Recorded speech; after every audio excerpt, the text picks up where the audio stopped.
அன்பினேச உறவுகள் அனைவருக்கும் இனிதான புதன் பரப்பின் மகிழ்வான காலை உற்சாக வணக்கம் வணக்கம் வணக்கம்.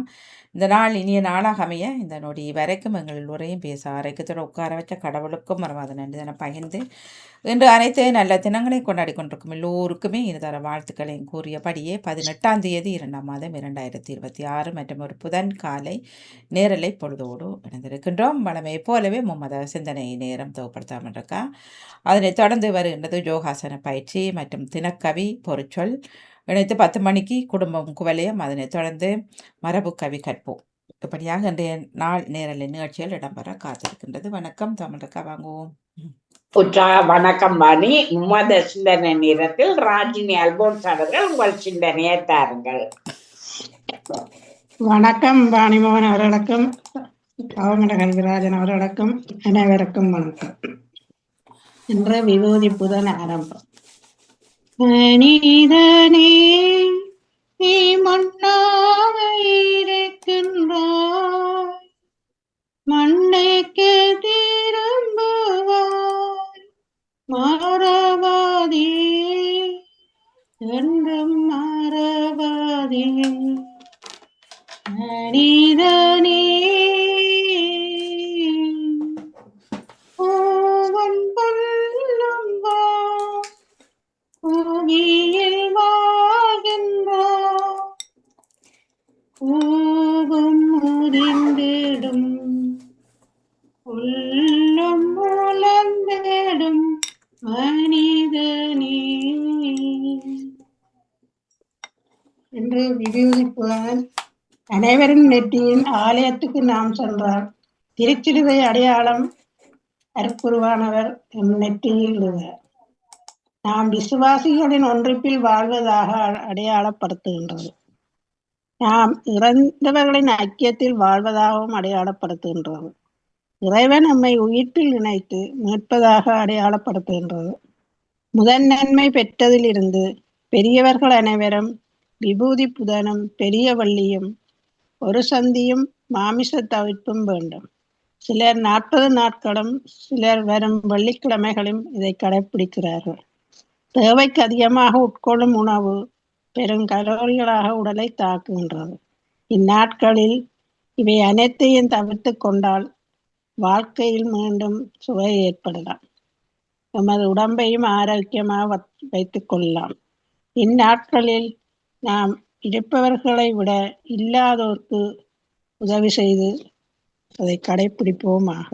நன்றி, வணக்கம். நன்றி, வணக்கம் ராஜினி அல்போன்ஸ் அவர்களே, உங்கள் சிந்தனைக்கு வாழ்த்துக்கள். அடுத்து டேவிட் அண்டனி அவர்கள் உங்கள் சிந்தனையை தாருங்கள். ஆண்டவரே இரக்கமாயிரும், ஏனெனில் நாங்கள் பாவம் செய்தோம் என்கின்றது திருப்பாடல் 51. இன்று விபூதித்திதன் தவக்காலம் ஆரம்பம், தவக்காலத்தின் சிந்தனையாக இதை ஆங்கிலத்தில் ஆஷ் வெனிஸ்டே என்று சொல்லி கூறுவார்கள், பிரெஞ்சில் மர்க்ரூதி சாந்த்ர் என்று சொல்லுவார்கள். ஆகவே பிதாச்சுதன் தூயாவியின் பேராலே ஆமேன். இறை புகழ்ச்சி உமக்கே. அன்பு பாமுக உறவுகளுக்கும் தமிழ்நாடு ஊட்டியிலிருந்து இணைந்திருக்கும் எமது அன்பு சகோதரன் ஸ்ரீனிவாசன் அவர்களுக்கும் எனது காலை வணக்கம். உங்கள் குடும்ப நல உற்சாகத்திற்காக இறைவனை பிரார்த்தித்து தவக்கால சிந்தனை வழங்குபவர் பிரான்சில் இருந்து டேவிட். தவக்கால சிந்தனை தொடரன் 2017 தவக்காலம் புதன் தினமாகும். வாசகம் ஆதியாகமத்திலிருந்து வாசகம். இறை வார்த்தை 17 அதிகாரம் 3, இறை வார்த்தை 17 19 வரை. பின் கடவுள் ஆதாமை நோக்கி, நீ உன் மனைவியின் சொல்லுக்கு செவிசாய்த்து உண்ண வேண்டாம் என்று நாம் விலக்கியிருந்த மரத்தின் கனியை தின்றதினாலே உன் பொருட்டு பூமி சபிக்கப்பட்டிருக்கும்.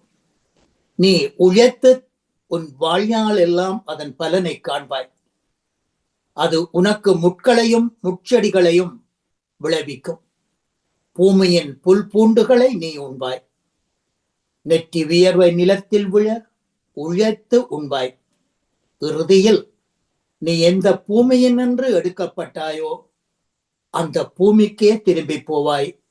ஏனென்றால் நீ மண்ணாய் இருக்கின்றாய், மண்ணுக்கே திரும்புவாய் என்றார். இது ஆண்டவர் வழங்கும் அருள்வாக்கு. இறைவா உமக்கு நன்றி.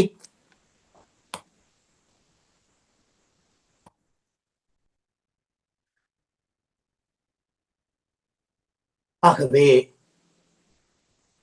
முன்னோட்ட சிந்தனையை தொடர்ந்து இத்தவ காலம், மீட்பின் காலம்,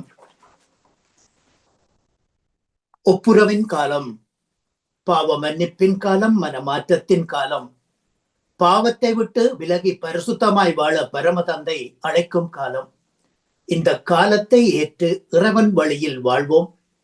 உயர்ந்ததும் பரிசுத்தமுமான இடமே நம் உறைவிடம். ஆனால் பாவத்திற்காக வருந்தும் உள்ளத்தினரோடு நாம் குடிகொண்டிருக்கின்றோம் என்கின்றார் நம் இறைவன். ஆகவே தவக்காலத்தின் பாடலாக மனிதனே நீ மண்ணாக இருக்கின்றாய், மண்ணுக்கு திரும்புவாய், மறவாதே என்றும் மறவாதே மறவாதே மனிதனே. மனிதனே நீ மண்ணாக இருக்கின்றாய், மண்ணுக்கு திரும்புவாய், மறவாதே என்றும் மறவாதே மறவாதே மனிதனே.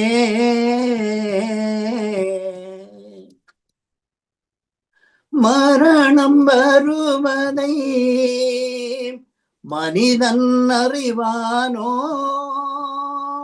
தருணம் இதுவென இறைவன் அழைத்தானோ. மனிதனே நீ மண்ணாக இருக்கின்றாய், மண்ணுக்கு திரும்புவாய், மறவாதே என்றும் மறவாதே மறவாதே மனிதனே.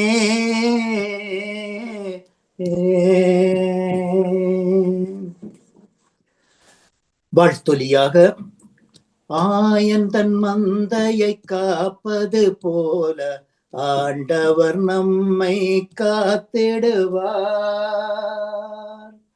உங்கள் இதயத்தை கடினப்படுத்திக் கொள்ளாதீர்கள், மாறாக ஆண்டவரின் குரலை கேட்பீர்களாக. ஆயன் தன் மந்தையை காப்பது போல ஆண்டவர் நம்மை காத்திடுவார். இன்றைய நற்செய்தியாக புனித மத்தேயு எழுதிய நற்செய்தியிலிருந்து வாசகம். அதிகாரம் 6, இறை வார்த்தைகள் 1-6 வரை, 16-18 வரை. அக்காலத்தில் இயேசு கூறியதாவது: மனிதர் பார்க்க வேண்டுமென்று உங்கள் நற்செயல்களை அவர்கள் முன் காட்டிக் கொள்ளாதபடி கவனமாக இருங்கள். இல்லையேல் வானகத்தில் உள்ள உங்கள் தந்தையிடம் உங்களுக்கு கைமாறு கிடைக்காது. எனவே நீ பிச்சையிடும் பொழுது மக்கள் புகழ வேண்டுமென்று வெளிவேடக்காரர் செபக்கூடங்களிலும் தெருக்களிலும் செய்வது போல் உனக்கு முன் பறைசாற்றச் செய்யாதே. அவர்கள் தங்கள் கைமாறு பெற்றுவிட்டனர் என்று உறுதியாக உங்களுக்கு சொல்லுகின்றேன். நீங்கள் பிச்சையிடும் பொழுதோ உன் வலக்கை செய்வதை இடக்கை அறியாதிருக்கட்டும். அப்பொழுது நீ இடும் பிச்சை மறைவாக இருக்கும், மறவாயுள்ளதை காணும் உன் தந்தையும் உனக்கு பிரதிபலன் அளிப்பார். நீங்கள் செபம் செய்யும் பொழுது வெளிவேடக்காரரை போல் இருக்க வேண்டாம், ஏனெனில் மனிதர் பார்க்கும்படி அவர்கள் செபக்கூடங்களிலும் தெருக்கோடிகளிலும் நின்று செபம் செய்ய விரும்புவர். அவர்கள் தங்கள் கைமாறு பெற்றுவிட்டனர் என்று உறுதியாக உங்களுக்கு சொல்லுகின்றேன். நீயோ செபம் செய்யும் பொழுது உன் அறைக்குள் சென்று கதவை தாளிட்டு மறவாயுள்ள உன் தந்தையை நோக்கி ஜெபம் செய். மறவாயுள்ளதை காணும் உன் தந்தையும் உனக்கு பிரதிபலன் அளிப்பார். நீங்கள் நோன்பு இருக்கும் பொழுது வெளிவேடக்காரரைப் போல் முகவாட்டமாக இருக்க வேண்டாம். அவர்கள் நோன்பு இருப்பதை மனிதர் பார்க்கும் பொருட்டு தங்கள் முகத்தை விகாரப்படுத்தி கொள்ளுகின்றனர். அவர்கள் கைமாறு பெற்றுவிட்டனர் என்று உறுதியாக உங்களுக்கு சொல்லுகின்றேன். நீ நோன்பு இருக்கும் போது தலைக்கு எண்ணெய் தடவு, முகத்தை கழுவு. அப்பொழுது நீ நோன்பு இருப்பது மனிதருக்கு தெரியாமல் மறவாய் உள்ளதை உன் தந்தைக்கு மட்டும் தெரியும். மறவாய் உள்ளதை காணும் உன் தந்தையும் உனக்கு பிரதிபலன் அளிப்பார் என்றார். இது கிறிஸ்து வழங்கும் வாழ்வு தரும் நற்செய்தி. கிறிஸ்துவே உமக்கு புகழ். இன்றைய நற்சிந்தனையாக இன்றைய முதல் வாசகத்திலே இறைவாக்கினர் யோவேல் கூறும் அந்த வார்த்தையானது, இப்பொழுதாவது நோன்பிருந்து அழுது புலம்பிக் கொண்டு உங்கள் முழு இதயத்தோடு என்னிடம் திரும்பி வாருங்கள்.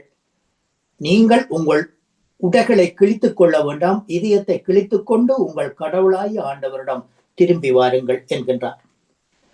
நமது பிறப்பின் இயல்பை திரும்பி பார்க்க செய்து மனித வாழ்க்கையின் நிலையற்ற தன்மையை உணர்த்தும் காலம், மனமாற்றம் பெற்று கடவுளின் அருளை பெற்றுக் கொள்ளும் அருளின் காலம்.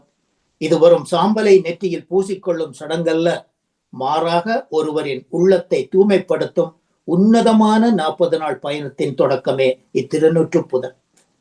இத்தவக்காலம் நம்மை 3 விதமான ஆன்மீக பாதையில் வழி நடத்துகின்றது. ஜெபம், கடவுளோடு நெருங்கிய உறவு. நோன்பு, உடலை மட்டுமல்ல உள்ளத்தையும் கட்டுப்படுத்தும் பயிற்சி. தானம், கருணையின் செயல்கள் வழியாக அயலானை அன்பு செய்தல், அவனுக்கு உதவி விடுதல். ஆம், தவக்காலம் நம் பாவங்களை உணர்ந்து அவற்றிலிருந்து விடுதலை பெறச் செய்வது, நம்முடைய உள்ளத்தில் ஏற்பட்ட உறவுகளின் புறவுகளை சீரமைப்பது, தேவையை உணர்ந்து கொடுப்பது, உணர்ச்சிகளின் பிடியில் சிக்கி தவிக்காமல் உணர்வுகளை சரியான விதத்தில் கையாளுவது என பல்வேறு வாழ்க்கை யதார்த்தங்களை சுட்டி காட்டுகின்றது. எனவே இத்தவக்காலம் முழுவதும் நல்லதையே செய்ய நினைப்போம். அதை உண்மையான அகமாற்றத்தோடு நாம் செய்ய முன்வருவோம். ஆகவே இத்தவக்கால சிந்தனையில் இணைந்திருந்த அனைத்து பாமுக உறவுகளுக்கும் இந்நாளிலே இறைவன் நிறையாசி வழங்க வேண்டி எல்லோருக்கும் பொதுவான இறைவனை பிரார்த்தித்து விடைபெறும் இன்றைய நாள் நிகழ்ச்சிகள் அனைத்தும் இனித நடைபெற வாழ்த்துக்கள் கூறி அன்போடு விடைபெறுகின்றேன். அன்பு தங்கையே திருமதி தவமலர் கல்விராஜன் அவர்களே மற்றும் தமிழ்நாட்டில் ஊட்டியிலிருந்து இணைந்திருந்த அன்பு சகோதரன் ஸ்ரீனிவாசன் அவர்களுக்கும் சிறப்பான வாழ்த்துக்களை கூறி அன்போடு விடைபெறுகின்றேன். மீண்டும் நாளைய சிந்தனையோடு அடுத்த தலைமுறை நோக்கி தமிழ் மண்வள கலைகள் ஊக்குவிப்பு மாதத்தில். நன்றி, வணக்கம் அன்பு உறவுகளே. மீண்டும் நாளைய தினம் சந்திப்போம். நன்றி. நன்றி, வணக்கம் டேவிட் ஆண்டனி அவர்களே. உங்கள் சிந்தனைக்கு வாழ்த்துக்கள். அடுத்து நேவிஸ் பிலிப்ஸ் அவர்கள் உங்கள் சிந்தனையை தாருங்கள். இனிய காலை உற்சாக வணக்கம் திருமதி தவமலர் கல்விராஜன் அவர்களே. எப்படி? வணக்கம். வணக்கம். பாமுக உறவுகளுக்கும் திருமதி நடா மோகன் வாணிமுகன் அவர்களுக்கும் நச்சிந்தனை வழங்கியவருக்கும் நச்சிந்தனை வழங்க இருப்பவர்களுக்கும் கேட்டுக்கொண்டிருக்கும் அன்பான உறவுகளுக்கும் என்னுடைய இனிமையான காலை வணக்கத்தை கூறிக்கொண்டு அமைதியான இந்த நாளை எங்களுக்கு தந்த இறைவனை வாழ்த்தி போற்றி வணங்கிக் கொண்டு என்னுடைய நச்சிந்தனை தொடர்ந்து 1835 என்றும் கூறிக்கொண்டு இன்றைய இறைவார்த்தையும் இன்றைய சிந்தனையாக இன்று நாங்கள் விபூதி புதனாய் கொண்டாடுகின்றோம். விபூதி புதனை நினைவு கூறுகின்றோம். ஒன்றும் இல்லாமல் பிறந்து ஒன்றிற்கும் ஆகாதவற்றுள் மனிதன் செல்கின்றான். இத்தகைய ஒரு சிந்தனையைத்தான் இன்றைய வழிபாடு சிந்திக்க அழைப்பு விடுக்கின்றது. இன்று நாம் நெற்றியில் பூசப்படும் சாம்பல் ஒன்றுமில்லாமையின் அடையாளம். காற்றில் பறந்துவிடும் சாம்பல் போலதான் மனித வாழ்வு. இதனை எண்ணி நம் வாழ்வை அலசி பார்க்கத்தான் இந்த தவக்காலம். இதனை எப்படி அலசி ஆராய்வது என்பதற்காகத்தான் இயேசு நோன்பு, இறைவேண்டல், உதவி இவற்றில் ஈடுபட வேண்டும் என்று நம்மை அழைக்கின்றார். விவிலியத்தில் சாம்பலை துக்கத்தின் அடையாளமாக பயன்படுத்தினார்கள். இந்த தவக்கால நாட்களில் ஆணவத்தை அடக்கி நம் குற்றங்களை எண்ணி மனம் வருந்தி அன்பு வழியில் செயல்பட வேண்டும் என்று இயேசு கூறுகின்றார். தவக்காலத்தை துவங்கும் இந்த புனிதமான நாளிலே நம்மை நாமே சீர்தூக்கி பார்க்க திரு அவை நம்மை அழைக்கின்றது. இந்த அருளின் காலத்தை கடவுளின் கொடையாகவும் அவரின் பேரிரக்கத்தின் பரிசாகவும் ஏற்றுக்கொள்வோம். கிறிஸ்துவின் பாடுகளை நம் கண்முன் வைத்து நம் பாவங்களுக்கு மன்னிப்பையும் பரிகாரத்தையும் செய்ய முயற்சிப்போம். அதற்கு நம்மை தகுதியாக்கிக் கொள்ள நாம் 3 பண்புகளை மனதில் கொண்டு செயல்பட வேண்டும். ஈதல் தருமம் செய்வோரின் வாழ்வை நிறைவுள்ளதாக்கும். எல்லா பாவத்தினின்றும் நம்மை தூய்மையாக்கும். நாம் பிறரன்பில் வாழ நம்மை அழைக்கின்றது. கேட்பவருக்கு கொடுப்பது மட்டுமன்று, நாமே வலியச் சென்று வறியவரை தேடி கொடுப்பதனால் மட்டுமே இது முழுமை பெறுகின்றது. செவித்தல் இன்று முதல் 40 நாட்கள் நாம் செபத்திலும் வழிபாட்டிலும் ஈடுபட்டு இருப்பது இயேசு அதிக நேரம் செவித்தார் என்பதால் மட்டுமல்ல, பல குழப்பங்களுக்கு தீர்வையும் பல தடைகளுக்கு விடைகளையும் கண்டுபிடித்தார். தனது கடைசி மூச்சு வரை இறை திருவுள்ளத்தை நிறைவேற்ற தடுமாறிய நிலையிலும் கெத்சமனி தோட்டத்தில் அவர் செய்த செபம்தான் அவரை உறுதிப்படுத்தியது. இவ்வாறு செபம் இறை அன்பில் வேரூன்ற நம்மை அழைக்கின்றது. நோன்பிருத்தல் இது அனைத்து மதங்களிலும் காணப்படுகின்றது. எல்லா மதங்களும் தம் ஆத்மாக்களை பரமாத்மாவோடு இணைக்கவே வழிகாட்டுகின்றது. ஆனால் எந்த மதத்திலும் ஒரு மாதிரியானது கொடுக்கப்படவில்லை. ஆனால் நமக்கோ கிறிஸ்துவே முன்மாதிரியாக இருந்து நம்மை வழிநடத்துகின்றார். உடலையும் உணவையும் உள்ளத்தையும் கட்டுப்படுத்த இந்த நோன்பு நமக்கு உதவுகின்றது. இது ஒருவர் தன்னைத்தானே அன்பு செய்வதற்கும் உதவுகின்றது. இவை அனைத்தையும் பிறர் காண செய்யாமல் தன்னை நேசிப்பது போல பிறரை நேசிக்கவும், எல்லாவற்றிற்கும் மேலாக கடவுளை நேசிக்கவும் இத்தவக்காலத்தினை நாம் நமதாக்குவோம். எம்மை நாம் சிந்தித்து நாமே நல்ல வழியில் இறை வார்த்தையில் சிந்தித்து வாழ்வோம் என்று கூறிக்கொண்டு, மனிதா ஓ மனிதா நீ மண்ணாயிருக்கின்றாய், மண்ணுக்கே திரும்புவாய், மண்ணுக்கே திரும்புவாய். மனதில் வை, மனதில் வை, மனதில் வை ஓ மனிதா.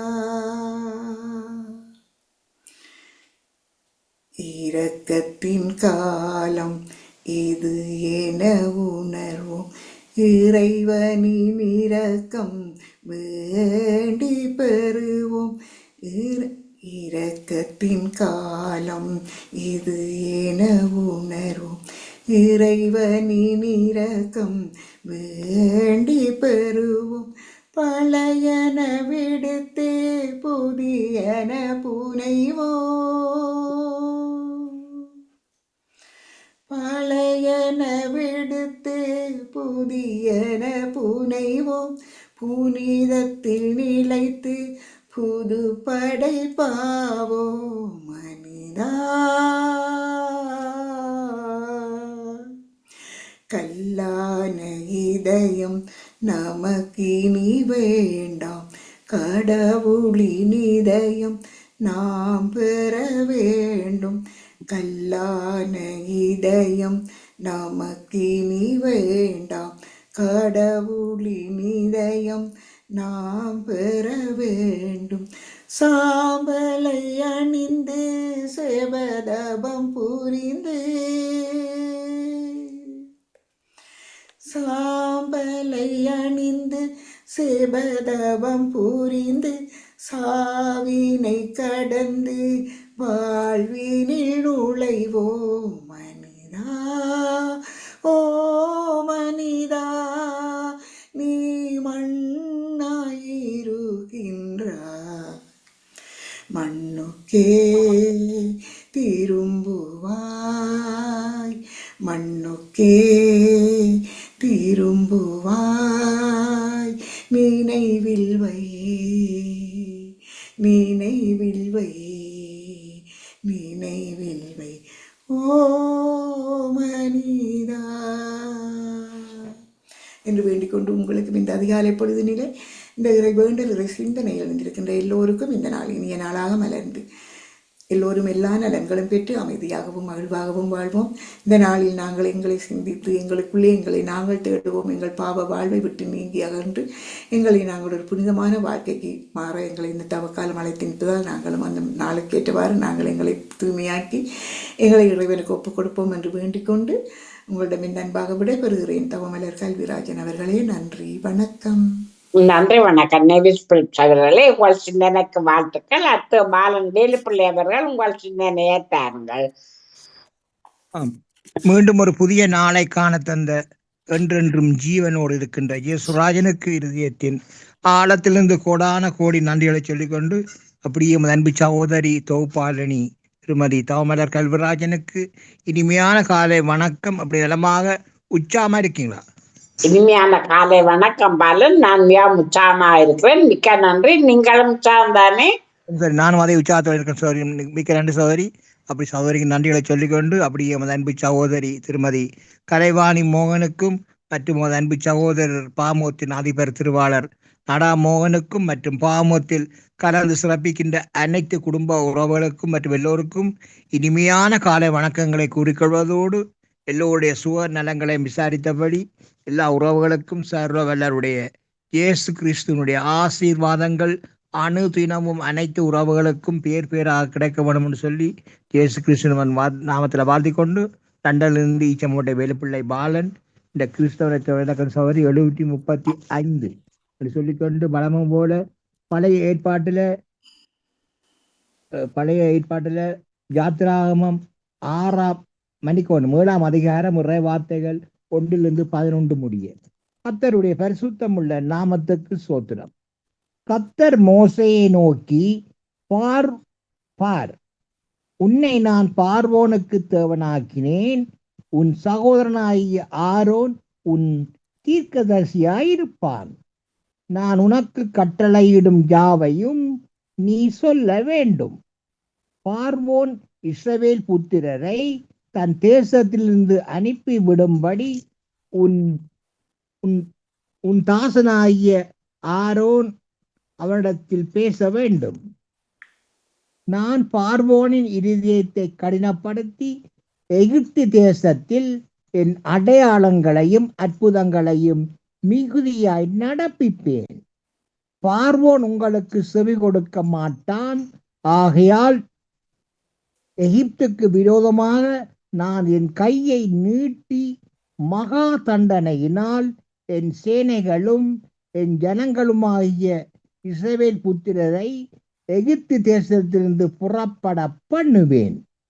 நான் எகிப்தின் மேல் என் கையை நீட்டி இஸ்ரவேல் புத்திரரை அவர்கள் நடுவிலிருந்து புறப்பட பண்ணும்போது நானே கர்த்தர் என்று எகிப்தியர் அறிவார்கள் என்றார். மோசேயும் ஆரோனும் கர்த்தர் தங்களுக்கு கட்டளையிட்டபடியே செய்தார்கள். அவர்கள் பார்வோனோட பேசும்போது மோசேக்கு 80 வயதும் ஆரோனுக்கு 83 வயதுமாய் இருந்தது. கர்த்தர் மோசேயையும் ஆரோனையும் நோக்கி, உங்கள் பட்சத்திற்கு ஒரு அற்புதம் காட்டுங்கள் என்று பார்வோன் உங்களோட சொன்னால், அப்பொழுது நீ ஆரோனை நோக்கி உன் கோலை எடுத்து அதை பார்வோனுக்கு முன்பாக போடு என்பாயாக, அது சர்ப்பமாகும் என்றார்.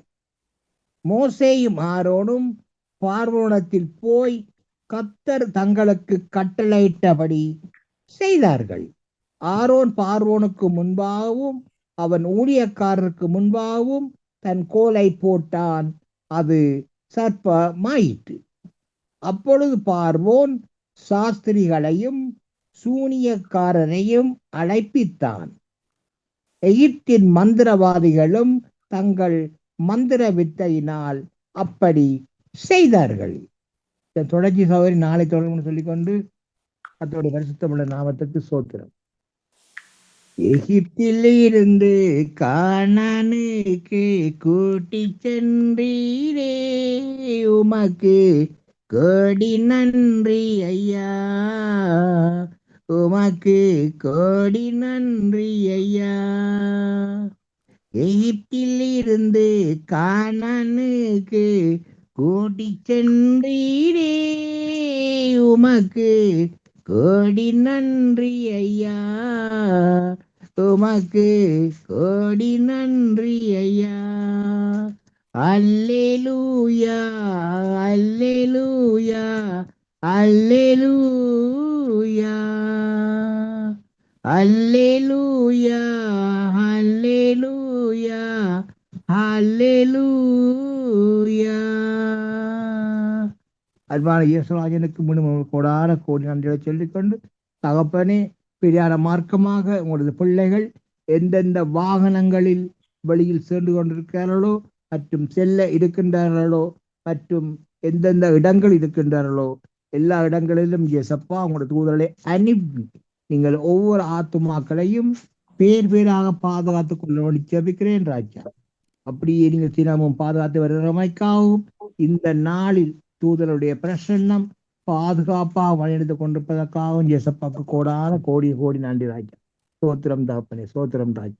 மற்றும் தகப்பனே, இலங்கை தேசத்துல அனைத்தினால் மரித்த பொதுமக்கள் மற்றும் போரினால் மரித்த பொதுமக்கள் மற்றும் உலக ரீதியில் அனர்த்தங்களினாலும் போரினாலும் மரித்த அத்தனை பொதுமக்களுக்கும் இயேசப்பா நித்திய இழைப்பாறுல கொடுங்கிறாய்யா. நித்திய இழைப்பாறுல கொடுத்து அவரோட ஆத்மாவில் சாந்தியை கொடுங்கிறாய்யா. ஆத்மாவில் சாந்தியை கொடுங்கிறாய்யா.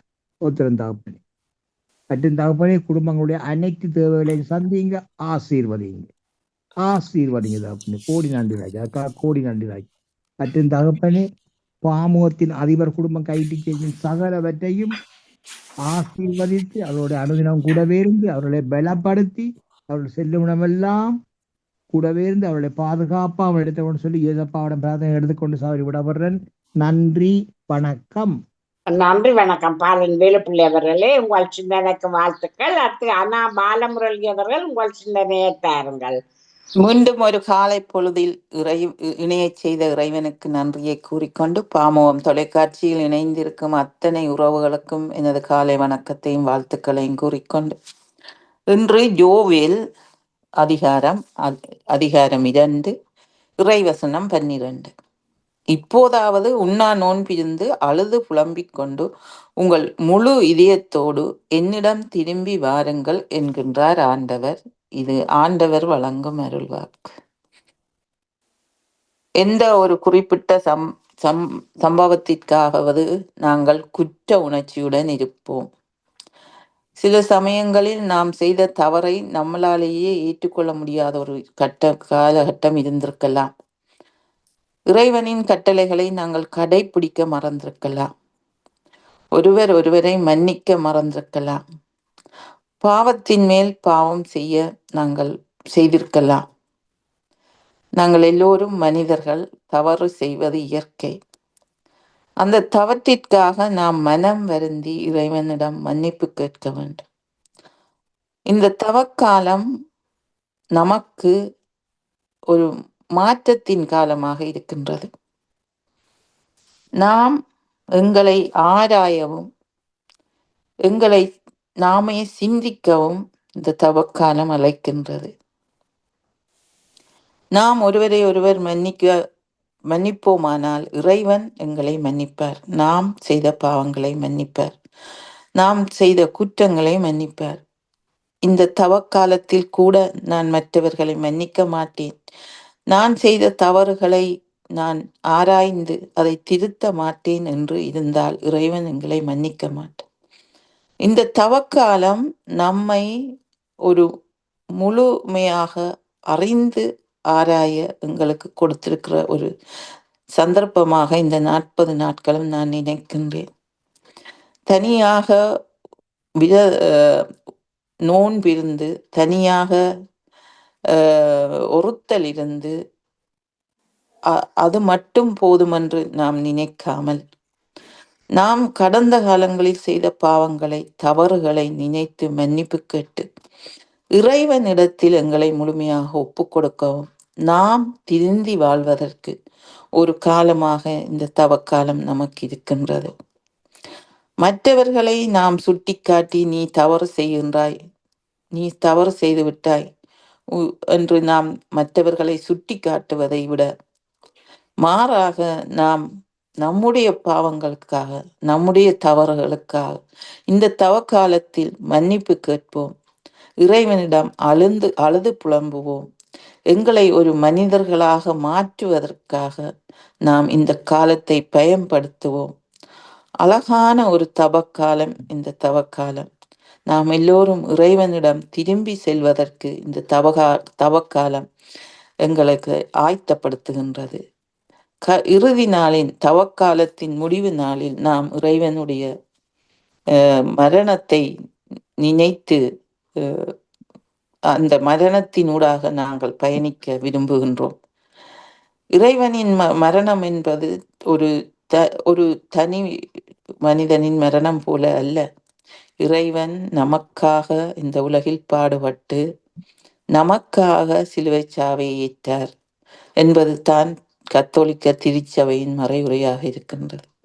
அதே போலத்தான் நாமளும் இறைவனின் மரணத்தை, இறைவனின் சிலுவை சாவை, அவர் சுமந்து சென்ற அந்த பாதைகள், அவர் சுமந்து சென்ற அந்த பாரமான சிலுவைகளின் ஊடாக நாமும் பயணிப்போம், நம்மை மாற்றிக்கொள்வோம், நாம் முழுமையாக இறைவனிடம் எங்களை ஒப்பு கொடுப்போம். இந்த அழகான தவக்காலத்தில் இறைவனிடம் நாங்கள் திரும்பி வருவோம், மற்றவர்களை அன்பு செய்வோம், மற்றவர்களுக்கு சிறு சிறு உதவிகளை செய்வோம், என்னால் ஆனவற்றை நாம் செய்வோம், நோயாளிகளை சந்திப்போம், நோயாளிகளுக்கு ஆறுதல் கூறுவோம், மற்றவர்களுக்காக செபிப்போம் என்று கூறி இந்த அருமையான ஒரு நாளை தந்த இறைவனுக்கு நன்றியை கூறிக்கொண்டு, இயேசுக்கே புகழ், இயேசுக்கே நன்றி, மரியே வாழ்க.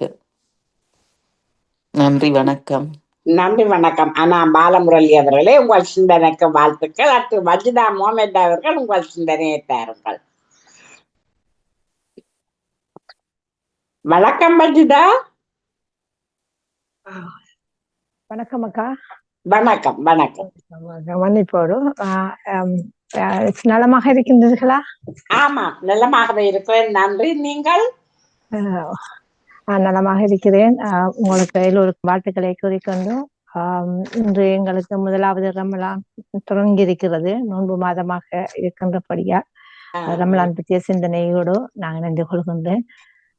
ரமலான் மாதம் வந்துவிட்டால் இந்த சுவனத்தின் வாசல்கள் திறக்கப்படுகின்றன, நரகத்தின் வாசல்கள் மூடப்படுகின்றன. ஆதாரம் அபூ ஹுரைரா ரலியல்லாஹு அன்ஹு அவர்கள் அறிவிக்கின்றார்கள். இந்த நோன்பு நோக்கும் பொழுது பல விடயங்களை எங்களுக்கு கற்றுத் தருகின்றது. ஓரிரை கொள்கை என்று சொல்லப்படுகிறது. இப்ப இது அந்த அரசியல்வாதிகள், அந்த காலத்துல அந்த அரபு ராஜ்யங்களை ஆட்சி செய்தவர்கள், நபிகள் நாயகம் ஸல்லல்லாஹு அலைஹி வஸல்லம் அவங்களோட காலகட்டத்துக்கு பிறகு அவங்களுடன் அந்த நண்பர்கள் அந்த ஆட்சிகளை செய்தார்கள். அபூபக்கர் அலி, உமர் அலி, உதுமான் அலி, அலி அலி. அவர்களுக்கு பிறகு முபாவியாக்கள் என்கின்ற ஒரு கூட்டம் வந்து அந்த ஆட்சியை செய்கின்றார்கள். அப்பொழுது அவர்கள் பிரிவினையை ஏற்படுத்தினார்கள். இந்த மார்க்கத்தில் 2 பிரிவுகள் இருக்கின்றன்னு சொல்லி அவர்கள் அந்த அரசியல் ரீதியான பிரிவினைகளை ஏற்படுத்தி கொண்டார்கள். ஆனாலும் அல்லாஹ் கூறியது ஓர் சட்டம், ஓர் கொள்கை, ஓர் நிறை என்பதுதான். அதுல எந்த மாற்று கருத்தும் இல்லை. அவங்க பிரியப்பட்டிருந்தாலும் ஆனால் இந்த நோன்பு மாதத்தில் எல்லோரும் நோன்பு நோட்பார்கள். சாதி, மத, இனங்களை, நாடுகளை கடந்து அந்த மதங்களுக்குள் சியா, சின்னா என்று 2 பிரிவுகளாக இருந்தாலும் அவர்கள் எல்லோரும் இந்த மாதத்தில் நோன்பாளிகளாக இருப்பார்கள். ஏனென்று சொன்னால் அது இறைவன் பிரிக்கவில்லை, மனிதரால் பிரிக்கப்பட்டது என்பதை நாம் உணர்ந்து கொள்ள வேண்டும். அதே போல ஹஜ்ஜி காலத்துல பார்த்தோம்னு சொன்னா எல்லோரும் ஒன்றாகத்தான் ஹஜ்ஜிக்கு போவார்கள், ஒரே ஒரு தரத்துல. அங்கே அவங்க இந்த மார்க்கம் என்று சொல்ல மாட்டார்கள். அது என்னன்னு சொன்னால் அந்த ஒற்றுமையை வளப்படுத்துவதற்காகத்தான் இவைகள் எல்லாம் கொண்டு வந்ததாகவும் சொல்லப்படுகின்றது. புனிதமும் கண்ணியமும் மிக்க அருள்மிகு மாதம் ரமலானின் வருகை கடமையான நோன்பை நிறைவேற்றுவதற்கு எமக்கு மீண்டும் ஒரு வாய்ப்பை அல்லாஹ் தந்திருக்கின்றான். இந்த 30 நாட்கள் அல்லாஹ்வின் பொருத்தத்தை வேண்டிய நோக்கத்துடன் நம்முடைய உள்ளங்களிலும் நம்மை சுற்றி உலகமெங்கும் வாழ்கின்ற முஸ்லிம்களையும் மற்ற சகோதரர்களிடமும் அயலவர்களிடமும் நல்ல முறையில் நாங்கள் நடந்து கொள்ள வேண்டும். அதே போன்று நோன்பு நோற்றிருந்தா நாங்க சும்மா பொழுத கழிக்க கூடாது. நோன்பு நோட்டுட்டு நாங்க இசைகளை கேட்பது, கண்டபடி டெலிபோன்ல விளையாடுறதுதான் இந்த மாதத்தை நாங்க சிறப்பிப்பதாக இருக்காது. குர்ஆனை நாங்கள் மீண்டும் ஓதக்கூடியதாக, நல்ல விடயங்களை நாங்கள் தேடி கற்றுக்கொள்வதாகவும் இருக்க வேண்டும். வாழியலில் நல்ல மாற்றங்களை ஏற்படுத்துவதற்காகத்தான் இந்த நோன்பு வந்திருக்கிறது. இந்த அதுல நம்முடைய செயல், சொல், எண்ணங்கள் அனைத்திலும் இறையற்றத்தை பேணப்படியதாக இருக்க வேண்டும். ரமலான் இந்த முழுக்க முழுக்க பலன்களை தரும் ஒரு மாதமாக கருதப்படுகிறது. இந்த மாதத்தை 3 பிரிவுகளாக பிரிக்கலாம்.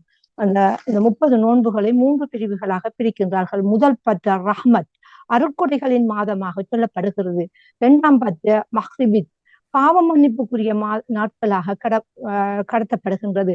3ஆம் 10 நஜன், நரகத்தில் இருந்து விடுதலையை மீட்கக்கூடிய 10களாக இருக்கிறது. இப்ப நாங்க பார்த்தோம்னா நாங்க முதலாவது 10க்குள் இணைந்திருக்கிறோம். ரஹ்மத் என்றால் அருட்கொடை. இப்ப அருட்கொடை என்று சொன்னால் நாங்க பார்த்தா உலகத்துல முதலாவது நாங்க நோக்க வேண்டியது நம்மளோட உடலே ஒரு அருட்கொடை தான் இறைவனுக்கு. அதற்காக நாங்க நன்றி சொல்ல வேண்டும். நாங்க காலையில் எழுந்தனோன்னு சுவாசிக்கின்றோம், நடக்கின்றோம், இருக்கின்றோம், நோய்வாய் இல்லாம வாழ்கின்றோம் என்று சொன்னால் அது அல்லாஹ் தந்த அருட்கொடை. அந்த அருட்கொடைக்காக நன்றிகளை நாங்க மீண்டும் சொல்லிக் கொள்ளவர்களாக இருக்கின்றோம். உதாரணமாக ஒரு நாளைக்கு எங்களுக்கு யூரின் போகாட்டி, ஒரு நாளைக்கு எங்களுக்கு டொய்லெட் போகாட்டி, அது 2 நாட்களாக போது யோசித்து பாருங்க. அது ஒரு சாதாரண விடயம்தான். ஒரு மலசலம் கழிப்பது என்பது ஒரு சாதாரண விடயம். அந்த மலசலம் கழிக்காவிட்டால் நம்மட வயிற்றுக்குள்ள இருந்தால் நாங்க எத்தனை வைத்தியரை நோக்குறோம், எவ்வளவு கஷ்டப்படுகின்றோம். இவையெல்லாம் இறைவன் தந்த அருட்கொடைகளாக இந்த 10 நாட்களில் நாங்கள் நினைக்க வேண்டும். அது மட்டுமில்ல, நம்மட பெற்றோர்கள், நம்மளது பிள்ளைகள், நம்மளோட குடும்பத்தோட வாழ்கின்றவர்கள், நம்மட சொத்து பத்தி எல்லாம் எங்களுக்கு இறைவன் தந்த அருட்கொடை. உதாரணமாக எங்களுக்கு அயலவர்கள் கூட எங்களுக்கு ஒரு அருட்கொடை தான். பிரச்சனைகளை தராத ஒருவர், அவர் கூட எங்களுக்கு அருட்கொடையாகத்தான் எங்களுக்கு இருக்கின்றார். இந்த கண்ணியமிக்க மாதத்தின் 30 நாட்களும் எங்களுக்கு மிகவும் முக்கியமான ஒரு நாட்களாக படுகின்றது. இது ஒரு வருடத்தில ஒரு பயிற்சி தான். ஆனாலும் இந்த பயிற்சி இதோட முடிந்து விடுவதில்லை. இந்த பயிற்சியின் மூலமாக அந்த 11 மாதங்களில் நாங்கள் கடைபிடிக்கப்பட வேண்டும். இப்ப உதாரணமாக பார்த்தா இரவெல்லாம் பள்ளிவாசல் திறந்திருக்குது இங்க. ஏண்டா இந்த தராவிகா என்கின்ற நீண்ட நேர தொழுகைக்கு. அடுத்தது 6 மணிக்கு போனா நோன்பு திறப்பதற்கான இஸ்திகார் என்கின்ற அந்த நோன்பு திறப்பதற்கான ஏற்பாடுகள் எல்லா பள்ளிவாசல்களிலும் இலவசமாக செய்யப்பட்டிருக்கும். அப்ப அந்த இடத்துல நாங்க கூடுகின்றோம், நோன்பு திறந்தோன்னா ஓடுகின்றோம். ஏன் சாதாரண நாட்களில் எங்களால் முடியாது என்கின்ற ஒரு கேள்வி எனக்குள்ள இருக்கின்றது. அப்ப நாங்க தொழுகிறோம். அந்த நோன்புல மாதத்துல மட்டும்தான். இப்ப இன்றைக்கு நான் உண்மையிலே எழுந்தது 3 மணிக்கு எழும்பியிருந்தேன். அப்ப அந்த 3 மணிக்கு, ஏன் மற்ற நாட்களில் எங்களுக்கு ஒழும்பேறாது, 3 மணிக்கு எழும்பி தஹஜ்ஜத் என்கின்ற நடுநிசை தொழுகை இருக்கின்றது. உண்மையா நான் சில நேரங்கள்ல தொழ மாட்டேன், உண்மையை சொல்லப்போனா. ஏண்டா கண்ணு முழிப்ப 3 மணி அறியும், கொஞ்ச நேரம் போகட்டுமே, சுபகாகட்டுமே என்று. அப்ப சைத்தான் விடாது என்ன எழும்புறதுக்கு. ஆனால் இன்றைக்கு அலாரம் வைத்து நான் 3 மணிக்கு எழும்பினேன் இல்லையா, அந்த நோன்பை நோட்பதற்கு. அங்கு எழும்பக்கூடிய என்னால் ஏன் மற்ற நாட்களில் எழும்ப முடியாது என்பது எனக்குள்ள ஒரு கேள்வியாக இருக்கின்றது. அப்படி நாங்க ஒவ்வொரு விடயத்திலையும் நாங்க எங்களை மாற்றிக்கப்பட வேண்டும். ஏனெனில் ஈமான் என்பது நம்பிக்கை என்ற இறையற்ற அருட்கொடை இல்லாவிட்டால் நாம் பெற்றுள்ள இந்த இதர எல்லா வளமும் உண்மையில் அருட்கொடை இல்லாம போகிறது. எவ்வளவு அருட்கொடைகளை இறைவன் தந்திருக்கின்றான். இயற்கை எங்களுக்கு ஒரு அருட்கொடை தான். இப்ப இந்த பாமுகத்தில் பேசிக்கொண்டிருப்பது கூட ஒரு அருட்கொடைதான். அந்த நண்பர்கள், அந்த உறவுகள் எனக்கு கிடைத்தது கூட அருட்கொடைதான். ஒவ்வொரு அருட்கொடைக்கும் நான் நன்றி சொல்லக்கூடியதாக இருக்க வேண்டும். தீமைகளை களையக்கூடியவர்களாக இருக்க வேண்டும். அடுத்தது மற்றவர்களோட வலிமை மூலமாக அவங்களை கேவலப்படுத்துவதை எல்லாம் விட்டுவிட வேண்டும். நோன்பு பல விடயங்களை எங்களுக்கு கற்பிப்பது. பசித்திருப்பதும் தாகத்தோடு இருப்பதும் நோன்பல்ல. அது எல்லார்ட்டையும் கேட்டா உடனே என்ன சொல்லுவாங்க, ஏழைகளின் பசி அறிவதுதான் நோன்பு. இல்ல, அது பிழையான ஒரு கூற்று. அது ஒரு பங்கு தான். அதுல தக்குவா, இறை அச்சம்தான் நோன்பின் முக்கியமான விடயமாக இருக்கிறது. அந்த இறை அச்சம் எங்களுக்குள்ளேயே ஊன்றப்பட வேண்டும். ஒரு விதை ஒரு பூமியிலிருந்து எவ்வளவு வலிகளை சுமந்து கிழித்து வருகின்றதோ அது போலதான் நம்பிக்கை என்பதும். பல சேறுகளை பூசுவார்கள், வர எதிர்மறையான கருத்துக்கள் எங்களிடம் வரும். ஆனாலும் அந்த நம்பிக்கை என்பது எங்களுக்குள் துளிர்விட வேண்டும். எங்களுக்கு பின்பு எங்களோட சந்ததிகளுக்கு அது கடத்தப்பட வேண்டும். அதே போல நான் ஒரு ஈமான் கொண்ட ஒரு முஸ்லிமாக இருக்கிறேன் என்றால் எனது கரங்கள் மற்றவர்களின் மூலமாக மற்றவர்களை தாக்கக்கூடாததாகவும், எனது மனம் மற்றவர்களை தாக்கக்கூடாததாகவும் உறவுகளை பேணக்கூடியதாகவும் எவராக இருக்கட்டும், சாதி மதங்களை கடந்து எவராக இருக்கட்டும், அவர்களோடு பின்னி புரியக்கூடிய மனிதம் என்ற ஒன்றை விதைக்கக்கூடியதாக இருக்க வேண்டும். அதுவே இஸ்லாத்தின் முக்கிய ஆணிவேராக இருக்கிறது என்று கூறிக்கொண்டு, இந்த புனிதமான ரமலான் மாதத்தை தந்த எங்களுக்கு அல்லாஹ் மீண்டும் எங்களுக்கு அடுத்த வருடம் நாங்கள் உயிரோடு இருக்கிறோமா இல்லையா என்பது மறைவான ஒன்று. நாங்கள் செய்த பாவங்கள் யாவற்றையும் மன்னித்து எல்லோருக்கும் நன்மையையும் உடல் ஆரோக்கியத்தையும் கொடுக்க வேண்டும் என்று கூறிக்கொண்டு விடைபெறுகின்றேன். நன்றி, வணக்கம். நன்றி, வணக்கம். பஜ்ரா முகமது அவர்களே, உங்கள் சிந்தனைக்கு வாழ்த்துக்கள். ஞானதேசன் அவர்கள் உங்கள் சிந்தனையை தாருங்கள். இனிய காலை உற்சாக வணக்கம் எல்லோருக்கும். ஞானதேசன். இன்று தவக்காலத்தின் முதலாம் நாள். எனது ஆக்கம் 9107 திருநூற்று புதன். கிறிஸ்தவருடைய தவக்காலம் முதலாம் நாள். சாம்பல் புதன் என்பது விபூதி புதன். திருநூற்று புதன் என்றெல்லாம் அழைக்கப்படுவதுண்டு. இது தவக்காலத்தின் தொடக்க நாள். கிறிஸ்துவின் 325ஆம் ஆண்டில் இந்த சாம்பல் விழா அழைக்கப்பட்டதாகவும் வரலாற்று குறிப்புகள் தெரிவிக்கின்றன. எனினும் திருத்தந்தை கிரகோரியின் காலமான 5ஆம் நூற்றாண்டின் பிற்பகுதியில்தான் இது பிரபல்யமானது. தவக்காலத்தின் தொடக்க நாள் ஒரு புனித கிழமையில் ஆரம்பிக்கின்றது. இது சாம்பல் புதன் எனப்படுகின்றது. தவக்காலம் மனம் திரும்புதலின் காலமாகும். நம் பாவங்களுக்கு பலியாகத்தான் இறைவன் இயேசு உயிர்விட்டார் என்பதை மனதில் இருத்தி தன் பாவ வாழ்க்கையை விட்டு மனம் திரும்பும் காலம். மனம் திரும்புதலே தவக்காலத்தின் அடிப்படை சிந்தனை. சாம்பல் என்பது எல்லோராலும் நிராகரிக்கப்படும் ஒரு பொருள். உதாசீனத்தின் அடையாளம். பழைய ஏற்பாட்டில் இறைவனுடன் மன்னிப்பு கேட்கும் மக்களும் மன்னர்களும் சாக்கு ஆடையை அணிந்து சாம்பலை உடலில் பூசி சாம்பலிலே அமர்ந்து நோன்பிருப்பார்கள். இது இறைவன் முன்னால் தாங்கள் வரும் சாம்பல் போன்றவர்கள் என்பதை குறிப்பாக உணர்த்துகின்றது. இதனை அடிப்படையாக கொண்டே தவக்காலத்தின் தொடக்க நாளில் சாம்பலினால் நெற்றியில் சிலுவை அடையாளம் போடப்படுகின்றது. இன்று எனக்கும் இந்த சிலுவை அடையாளம் எனது நெற்றியில் போடப்பட்டது. இந்த சிலுவை அடையாளமும் பிற்காலத்தில் வந்ததுதான். ஆதி கிறிஸ்துவ காலத்தில் சாம்பல் புதனன்று உடலின் சாம்பலை தெளிப்பதே வழக்கமாக இருந்தது. 8ஆம் 9ஆம் நூற்றாண்டில் தான் இது நெற்றியில் சிலுவை அடையாளம் விடுவதாக மாற்றப்படுகிறது. இது மனிதனே, நீ மண்ணாக இருக்கின்றாய், மண்ணுக்கே திரும்புவாய் என்பதை நினைவுபடுத்துகின்றது. இதற்காக குருத்தோலை தினத்தில் பயன்படுத்தப்படும் ஓலைகளை அடுத்த ஆண்டு சேகரிக்கப்பட்டு எரித்து பெறப்படும் சாம்பல் பயன்படுத்தப்படுகின்றது. திருநூற்று புதன் திருப்பலியின் போது பீடத்தில் வைக்கப்பட்டுள்ள சாம்பலை ஆசீர்வதிக்கும் சுவங்களை அருட்பணியாளர் கூறியவின் சாம்பலின் மீது அச்சிக்கு நீரை தெளிப்பார். அதைத் தொடர்ந்து மனம் திரும்பி நற்செய்தியை நம்புங்கள், அல்லது மனிதனே மண்ணாயிருக்கின்றாய், நீ மண்ணுக்கே திரும்பாய் என்ற சொற்களை பீடத்தில் இருந்தவண்ணம் ஒரே ஒரு முறை மட்டும் அருட்பணியாளர் கூறி தன் கரங்களை சுத்தப்படுத்தி கொண்டு முகத்தில் கவசம் அணிந்து கொண்டு எங்களுக்கு இந்த சாம்பலை வழங்கும் போது அந்த சாம்பலை அவர்கள் அவ்வேளையில் ஒரு மந்திரத்தை சொல்லாமல் இந்த வழிபாட்டை சொல்லி எங்களுக்கு நெற்றியில் ஞாபகமாக இந்த இதிலை தருவார். நன்றி, வணக்கம். நன்றி, வணக்கம். ஞானதேசன் அவர்களே, உங்கள் சிந்தனைக்கு வாழ்த்துக்கள். இன்று கிறிஸ்தவ சிந்தனை தந்த ஞானதேசன் அவர்கள், அண்ணா பாலமுரளி அவர்கள், ராஜினி அல்போன்ஸ் அவர்கள், நேவிஸ் பிலிப்ஸ் அவர்கள், டேவிட் ஆண்டனி அவர்கள், அவர்களுடன் இஸ்லாமிய சிந்தனை தந்த பஜ்ரா முகமது அவர்கள் அனைவருக்கும் வாழ்த்து கூறி வாணி தொடருங்கள். நன்றி, வணக்கம். மிக மிக நன்றி அக்கா. தொடர்ந்து கொள்வோம். நன்றி, வணக்கம். நன்றி, வணக்கம். நன்றி. இரவுக்கு வருகின்றது முகமது சிந்தனை நேரம். தொகுப்படுத்தாமல் கணிந்திருந்தார். நன்றி, வணக்கம். டேவிட் என்னோட நண்பர் வந்தாரு, சொல்லாமலே ஓடினாரு. டேவிட் என்னோட சிந்தனையை மட்டும் கேட்டாரு, ஒன்றும் சொல்லாமல் பறந்தாரு. நன்றி, வணக்கம். நேரம் 8:49. வணக்கம் வாணி. அவர் ஆபீஸ்